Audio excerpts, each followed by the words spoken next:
Hello and welcome to the Dragonfly Daily. I am your host, Mike. I am the product manager for Dragonfly. I'm glad to be here presenting you with Lesson 5, Working with MovieMaker. So thank you for your attention. Good health to all of you and your family. Hope everyone's doing okay.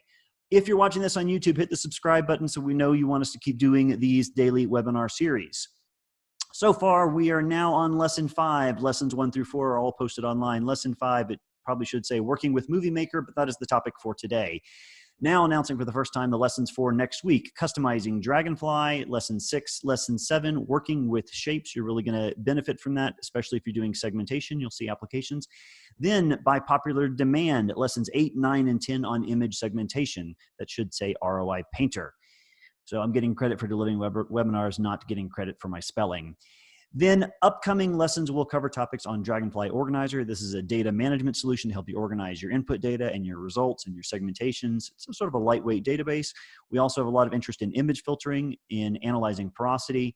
There has been a very large request for pore network modeling. I'm going to have to learn how to use it before I can deliver a webinar.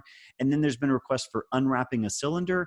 And my colleague built a prototype of that yesterday. I'll give it a try, and it's probably something we can ship in Infinite Toolbox so you'll be able to use without having to run any new installers. Now, having said all of that, with this lesson plan, just a reminder, you can visit the Dragonfly Daily page, or more specifically, you could go to what's next theobjects.com, and here, when you click on webinar request, you'll see that segmentation, porosity, that's what everyone is voting up for. So go on, create an account, log in, create your own requirements, and vote up the others. You can also see what people have requested. Have people already requested topics on segmentation? Yes. Have people requested topics on bone analysis, for example? Oh, they've requested it twice. All right. Now, let's dive into today's webinar, Working with MovieMaker. The topics we'll be covering today are 2D MovieMaker, but also 3D MovieMaker. We're going to look at keyframes, which is how we manage our 3D movies, giving what we call snapshot keyframes, or these intermediate keyframes. You'll see how you can do this precise timing of keyframes that define the timeline and the animation of your movie, how your keyframes capture a camera state, which can be panning and zooming. You can also do, I'm going to use the word rotate, that's not technically true. Also, you can adjust things like focus and lighting, and you can adjust window level and transparency and ROI settings, and then there are multiple file formats you can output. Before we dive into the MovieMaker, I closed all of my Chrome windows. I do want to show you where we're going to get the data for today's tutorial. If you go to Google and you type Voreen Walnut, you will hit this, and let's see, workspaces and data sets. So Voreen is a open source 3D rendering engine, and they host some data sets as demonstrations. Here you will find a walnut, and here you will find a walnut segmentation. So this is the data that I'm going to use for today. So you can download that zip file, unpack it, and then I'm going to show you how to open it in Dragonfly right now. In Dragonfly, I'm going to go to File, Import Image Files. I'm going to click the Add button. I'm going to browse to my Downloads folder. Here is the Walnut data set. It's a type RAW. So when I click Next, it's going to prompt me for these parameters, because in the RAW file format, the matrix dimensions are not encoded. So those have to be documented somewhere else. They are on that page for Voreen and Walnut. So it happens to be 400 in X and 296 in Y, which leaves it to be actually 352 in Z, because this is 16-bit. So if I type 16-bit, it's 352, and we scroll through, that's what it should look like. So I hit Next. There's no pixel size documented on the website that I found, so we are not going to be able to interpret length, dimensions, and scale unless someone is able to come up with that pixel size. But that's okay. We don't need the pixel size for today's demonstration in MovieMaker. Here we're looking at a walnut. I'm going to go over to the flip, rotate, and do a vertical flip. So we can see this is a CT scan, or a micro CT scan of a walnut. So the walnut is sitting on some sort of bed. It's being strapped in place by a mesh, and we can see the seed and the meat and the shell of the walnut. Now, on this website, there is also a segmentation. If I go to Import Image Files and I click Add, and I take Walnut Segmentation and click Open, now it is also a raw file. It also has the same dimensions of 400 by 296. And in this case, it is 8-bit, and so it already knows the Z or Z dimension is 352. We'll leave the pixel size the same and hit Finish.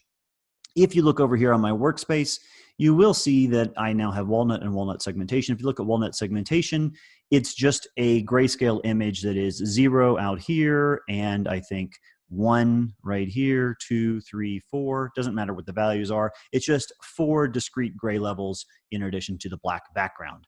What I can do in Dragonfly is I can right-click on walnut segmentation and go to New Gray Level Multi-Roy. This is a way of converting a simple grayscale map into a multi-roy. So this is a segmentation that has been done in some other software that we then imported into Dragonfly. Now, the segmentation in Dragonfly 4.1, it's not super easy to work with a multi-roy in terms of if you want to edit it or you want to change the colors. So instead, I'm going to take this multi-roy and I'm going to right-click and I'm going to choose Extract ROIs. And this is going to pull out 4 different ROIs. Again, 1 for the shell, 1 for the air, 1 for the meat, and 1 for the seed. And it doesn't know their names, and it's just given them colors based on how it was being rendered before. Now I'm going to select Walnut Segmentation Multi-Roy and Shift select Walnut Segmentation, this image channel. I'm going to delete them from my workspace. I'm going to turn on, this is my seed. I'm going to change the color. I'm going to make it orange, and I'm going to type seed. I'm going to look at this. That is my meat. I'm going to name that meat. And this is the shell. I'm going to name that shell. And I'm going to give that a yellow color. Then I am going to look at this. This is all of the airspace or the rest of the nut. So we'll just call this the rest of the walnut. And now what I'm going to do is I'm actually going to click on seed and then hold down shift while I click on rest of walnut. All these are selected. I'm doing this so I can push this union button that has popped up when I select more than one ROI. Now, again, we'll dig into all of this in the image segmentation lessons 5 through 10, more precisely lessons 8, 9, and 10. By clicking the union button, I have this new ROI called union, and it really highlights the entire nut. But what I'm going to do is I'm going to come over to segment and hit invert. And if I turn off everything else, you can see that after I inverted union, it's basically everything exterior to the walnut. So I'm going to double click and call this exterior. Now I'm going to turn that off for now. All right. We now have the data sets that we're going to work with today. We have the walnut and we have some segmentations. I am looking at a single axial slice 2D view. Just by grabbing on Slice Presenter, you can scroll through it. I'm going to go back to the main tab and I'm going to minimize scene view properties. I'm going to come down here to layout and click this button. All right. Now I have this layout, multi-view layout. If I want to do a vertical flip, I can now see the walnut sitting on the bed. If I want to, in this view, I could do a 90-degree rotation, so the bed is on the bottom, and this is coming down from the top of the walnut like a coronal section. No, that would be an axial section if we were looking at a brain. I guess this would be the coronal section. And this would be the sagittal section. Not that I know any human anatomy. All right, now we can also do a vertical flip here. So here's the walnut in 3D. I can use the left mouse to drag. I can change the brightness and contrast. And there it is, there's my walnut. So as I say, it's a walnut. It's sitting on some sort of scanner bed and it's got a little mesh holding it in place. I will take walnut, I'll click it, and down here in 3D presets, I'm going to choose biological. That's going to give me a decent lookup table and some nice lighting effects. I'm going to adjust the brightness, contrast a little bit. Oh, and now you can see the holes in the mesh. That's nice. Okay, there's our walnut. Now, the topic of today is MovieMaker. We're going to start with 2D movies. If you look over here on the left, you will find a panel here. Here it is, 2D animation. This allows you to animate any of the 2D views. So you can click a view and click play, and now it's going to animate. So this is starting at slice 1 and moving through slice 252. If you want to, you could say, I want to start at the beginning of the walnut, which is maybe right here, hit the set button for start, and scroll all the way up off the screen, and say we want to stop right here, set. And now when you hit play, it starts at the start button and will stop at the stop button. If you want it to stop at the stop position. If you want it to go faster, you could increase this to say 30 frames per second. And now it will do this entire swing from slice 21 to 343 in 11 seconds. So hit play. At any point, you can hit stop.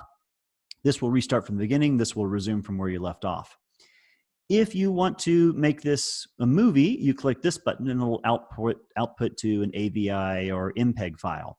Now, this will work on any of these 2D views. It will show you exactly what you see on the screen. So if you change the brightness and contrast, this is what you'll see in the movie. This is what you'll see in the movie. You'll see exactly what you get. You have these crosshairs here. If you don't want to see those, you need to hide those. In Dragonfly, those crosshairs are always shown when you're in the track state. If you just pop over to the pan state, for example, you won't see those anymore. If we go to the scene view properties, we see that we have this scale bar at the bottom that's showing the grayscale of the coloring for the walnut in 2D. Of course, we have different coloring in 3D, but in 2D, it's showing it here. If you don't want to show that, you could turn off legends. The scale bar is completely wrong since we didn't have a pixel size, so we'll turn off scale bar. I suggest you leave the annotations on here so that if someone's watching the movie and they say, oh, well, that's really interesting, if they see it on this slice, they'll say, hey, let's look more closely at slice 169 when they're reviewing the movie. If you turn off the text annotations, then they won't know what slice they're on at any point in the movie. But you can turn those off if that's what you need. So it will take whatever zoom, doing a middle mouse drag, whatever pan, I'm doing a left-right mouse drag. So whatever zoom and pan you have and whatever gray levels, what you see is what you get. And you hit the record button and it will output to a movie of AVI or even animated GIF, which could be quite useful. Okay, the other option is if you click export and you have 30 frames per second times 11 seconds, then it will give you 330 exports, 330 still frames. So if you click this button, you could export to bitmap or TIFF or JPEG, and rather than getting a movie, you'll get all the still frames that would make up a movie. You can do this in any of the views. So, you can animate in the XY view or the YZ or the XZ view. So that's how 2D MovieMaker works. There's not much to it. There are just a few buttons. If you do set up the play, like let's say we are going from slice 21 to 343, and we decide we want to go the other direction, then we can just click this button and it'll go from 343 to 21. Oh, looks like I have this one still going, so let's stop. All right, I'm going to come over here, double click. That's all we're going to do for 2D animation today. Now, let's dig into 3D MovieMaker now. What we'll do is, will we double click? Yeah, we'll double click here, and I'm going to undock scene view properties. And we're not going to make a movie and like a final movie that looks all polished, because I want to get through this maybe in the next 10 minutes or so. We are going to look at a number of the different features, and but you'll see how you can put them together, and you could spend half an hour or an hour crafting just the movie you want. So I'm going to hide all of these distractions just by clicking once on the title of each of these bars. And what I'll be left with is maybe I will leave the window leveling showing in case we want to make any adjustments there. And I'm going to have scene view properties showing here. Now, I'm going to start by changing the background color because I don't want this red-black background color. I'm going to click Uniform and click the first color bar here. And in the swatch, I'm going to choose white and click OK. All right, so now I'm looking at the walnut. It's got a white background. Now I can middle mouse to zoom, left and right to pan. When we start the MovieMaker, actually before we start the MovieMaker, I'm going to turn on all of these, and I'm going to turn on all of these. And we have all of these ROIs now showing in the 3D, view. By default, when you turn on the visibility of an ROI, it shows up in the 2D view, not the 3D view. Now, I can click on each one of these and change their settings down below. So I can come down here and, for example, for exterior, I could change the highlight of the exterior. What I will do now is click this button, which is quite useful. This is going to give me all of my opacity settings for everything that's visible right now. And we'll make use of that in a minute. So I'm going to take exterior and I'm going to turn it all the way down. And now what I'm going to do is I'm going to right click in my 3D viewer and choose Start or Show MovieMaker. Now it's going to make a keyframe for what we see right now. Now, the way you make MovieMaker is and I'm still in the pan state, so I'm gonna hit the escape key, so I'm in the track state. The way you use MovieMaker is you construct keyframes that tell your story, and then Dragonfly animates those keyframes. So if we started here and then we wanted to look at it from this angle and zoom in, then I can come down here, right click, and choose Add Snapshot Keyframe. And now we have an animation. So if you look at the bar, it starts in this keyframe and then it goes from this angle zoomed in. So it's rotating and zooming at the same time. So you have quite a bit of flexibility here. If we wanted to, there are many things we could do. Let's say at the same time we wanted to go from here to here, we wanted to hide everything that's not part of the walnut. So if we come over here on exterior, and so of course this is all the pixels outside the walnut, I could drag my ROI opacity down to 0. And now if I right click here and update keyframe, now the difference between this keyframe and this keyframe is the rotation and zoom that we did initially, and now we've also updated the opacity for exterior, so that's all different. So now as this animation, it will fade out that exterior. So we could come here and we could zoom and turn this around a little more, and at the same time, we could come over here and we could take the shell and bring down its brightness or highlight, and bring down this and take the rest of the walnut and bring it down, and then we're left just with the meat, for example. Now the meat is this green color, but we could make it a little brighter, a little bit darker, and add a snapshot keyframe. And so now what's happening is every keyframe has a transition, and Dragonfly is just animating the transition, and you're seeing the differences between one state and another state. So there's a lot you can do here. You can tell all sorts of complicated movies, or tell all sorts of complicated stories just by stringing together the keyframes you want. You can also change the lighting model. You can change the transparency of your data. Let's do another thing here. Let's actually turn off all of these ROIs for a moment. What I'm going to do is I'm going to click this button, which is going to scrap all my keyframes and give me a new timeline with just one keyframe. It got a little bit confused, but I think it's fine now. Let's go ahead and remind it that we want all of these off, and then do a right click to update keyframe. Now you can also do clipping in Dragonfly. So if I select my data set and I come over here and I turn on clip box, we'll see the clip box, and I can adjust the clip box. Now it looks a little fuzzy on screen, and it turns out that when I turned on my 3D preset for biological, it enabled this property right here, enable focus. So it's giving us a little bit of blur. I think we saw that in yesterday's. So here's what I'm going to do. I'm going to put my clip box right back where it was, and I'm going to make sure focus is turned off and update the keyframe. So now this has no focus. Now I'll turn on the clip box, maybe put it right here, turn off the clip box, maybe turn this way and zoom in, pan down, and create a new keyframe. And now the difference between this keyframe and this keyframe is I've zoomed in and adjusted the clip box. So you can cut into the data and look at it. So you can fade in and out ROIs, you can clip ROIs, you can clip the image channel, you can change the transparency. So at the same time I wanted the whole model to change in opacity, you could fade it to 0 and update the keyframe.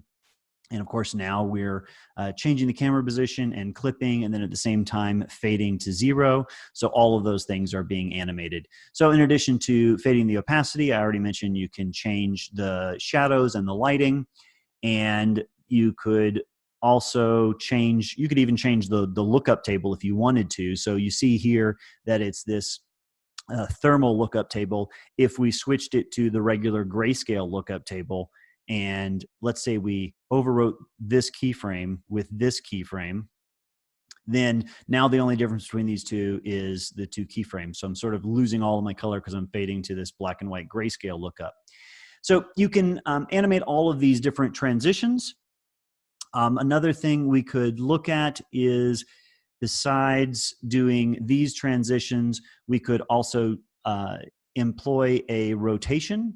So if I want to take a keyframe here, we can just right click and say add snapshot keyframe. And by the way, at any point you can double click to recall any of these keyframes. So these are kind of like little bookmarks for different timelines in your story. You can also change the time position. So if you want this transition to happen more slowly or more quickly. So here we make this transition, it's quite slow. If I drag it and now I make the transition, it's happening more quickly. So another thing I can do is if I double click and I get this keyframe, I could add a rotation. So I could say, rotate this model about this axis 90 degrees and hit OK. And now it's just created another keyframe. So it's from here to here. So you can see that you can add a very precise rotation. It's not actually rotating your object. You can sort of think of it as the camera as orbiting around the center of your object. And if we do an advanced MovieMaker lesson, we'll dig a little deeper into that. All right. We're at 22 minutes in, and I think that's as much as we want to cover today. So we have had a look at 2D MovieMaker and 3D MovieMaker. I will mention very quickly, the most important thing is when you're ready to publish the movie, that is, instead of just playing it in your scene, if you actually want to export the file, you can click this button, Export Animation. Here you can determine the frame rate, the dimensions of your movie, or what you might call resolution. So here are some shortcuts to 1080p or 720p or 4K, or you can just type in the numbers you want here. By default, it will initialize to go from 0 to the end of your timeline, but you could always make it, only animate from 5 seconds in to 13 seconds. And your outputs could be MP4 or something else, and you can adjust the bit rate.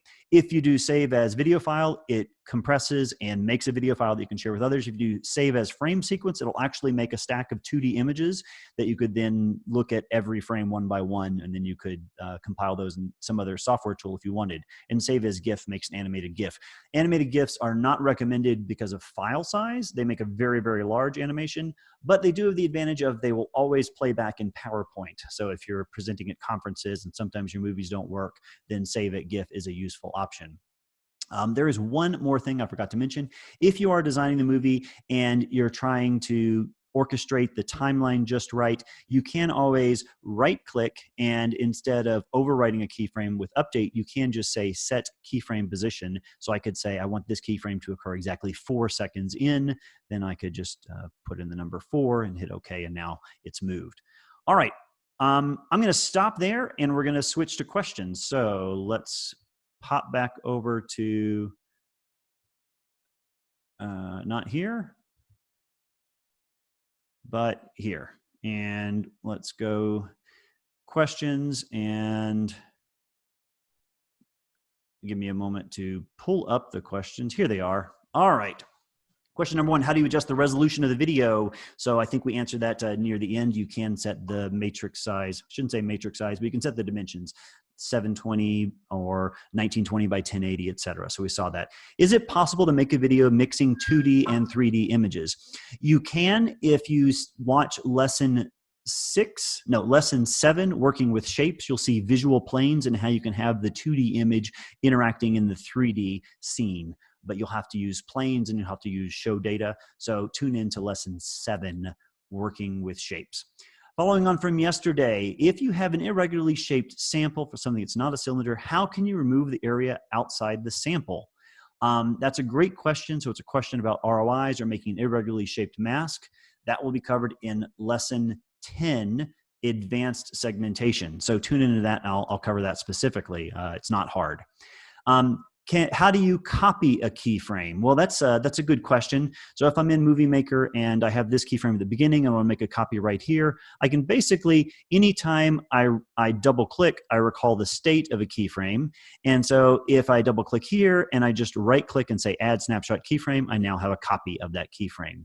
If I want a keyframe that is somewhere halfway in between these two, so if I want the keyframe that is right here, I could right click and add interpolated keyframe. And now I have a keyframe that is halfway in between. It doesn't have to occur halfway time-wise, so you can really change out the time play of how this transition happens. But right-click at any time, add snapshot keyframe, adds a snapshot of what you see on the screen. If you do add interpolated, it'll add, wherever you are on the timeline, it'll add the interpolation between the pair keyframe A and keyframe B. All right, next question. sometimes when you go from one keyframe to the next and to the next, the camera sometimes makes odd zoom in and zoom out. Is there a way to smooth the path the camera takes? Yes, no, a bit of a complicated answer. The camera path is it's very, very predictable.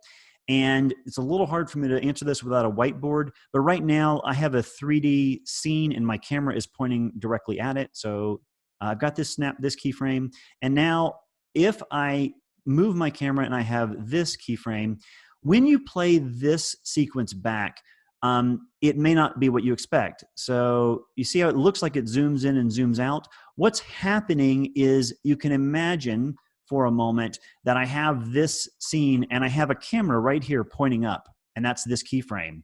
And then in my second keyframe, I have a camera pointing here. Well, as you transition from the camera going here to the camera going here, what Dragonfly is doing is it's doing a linear interpolation between the keyframe position, between the camera position here and the camera position here. So you might expect it to sweep out an arc and keep a constant radius, but because it's doing a linear interpolation between this camera coordinate and this camera coordinate, it actually gets closer to the sample and then farther away. So that's why it's zooming in and zooming out. Likewise, if you have a keyframe position here, and then you come all the way over here and make your keyframe this, then what's happening is you're starting with a keyframe here and ending with a keyframe here, and the transition is for the camera to go from here to here, and it linearly interpolates both position and orientation. So it's quite predictable. If it's not what you want, you may need to add more discrete keyframes in the mix. All right, next question is, why does MovieMaker have a zoom effect by defect that we don't select? I think that's related to what we just asked. So if you want to do rotation without a zoom, that's when you want to use the rotate button that we looked at, where you can dial in a specific rotation between, you take any keyframe you want and then say, I want to rotate about any axis, and apply a 10-degree or 45-degree or 90-degree rotation. But the way the model works, you get linear interpolation on all behaviors. So if you get a linear interpolation on camera position, then that incurs a zoom. Is it better to use meshes for movies or just ROI renders? That's a matter of choice. I like the behavior and style you get from ROI rendering, and you will see with Dragonfly 2020.1, the ROI rendering is superb. And so if you've been using meshes for rendering, you may never use a mesh again. Next question, is there a way to hide the gray cube at the right bottom corner of the 3D Movie Maker? That's a great question. So we have this is sort of telling you that right now it tells me I'm looking down the Z-axis from either the plus side or the minus side, or I'm looking down the X-axis. That is our axis indicator. If I go into preferences and I go into 3D settings, you'll see the axis indicator is set to cube right now, like it's set to arrows or to none. I don't think this will take effect until I restart Dragonfly, but you can change those preferences and then you won't see the axis indicator. Next question, is there a way to undo actions in Dragonfly? We actually had that question after lesson 3 or maybe lesson 4. You can undo certain segmentation actions, but you can't do the undo doesn't apply to other actions. Last question, is it seem that it use high of GPU? So Dragonfly requires the GPU for rendering, and so if you have larger image channels, then you will use more GPU resources. So the image channels and the ROIs and the meshes, basically everything that you're rendering in graphically is using the GPU, the graphical processing unit. So it does make use of the GPU. Let's do 2 more questions. Following from earlier about the separation between grains, would it be possible to obtain the distribution of thickness of voids between them? Maybe separate them by color. Also, you said that I could email you guys. What is the email address? Well, for users that have a support contract, you can send email to support@theobjects.com. If you don't have a support contract, you can try getting your questions answered on the forums. So in lesson 1, we showed you how you can register for the forums and access the forums online.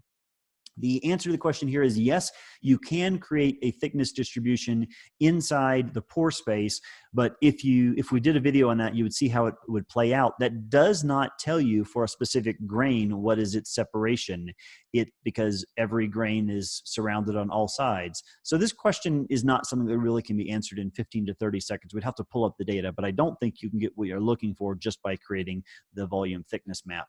And the last question of the day, if you would like to adjust the timing of all of the keyframes, do you have to adjust the timing of each keyframe individually?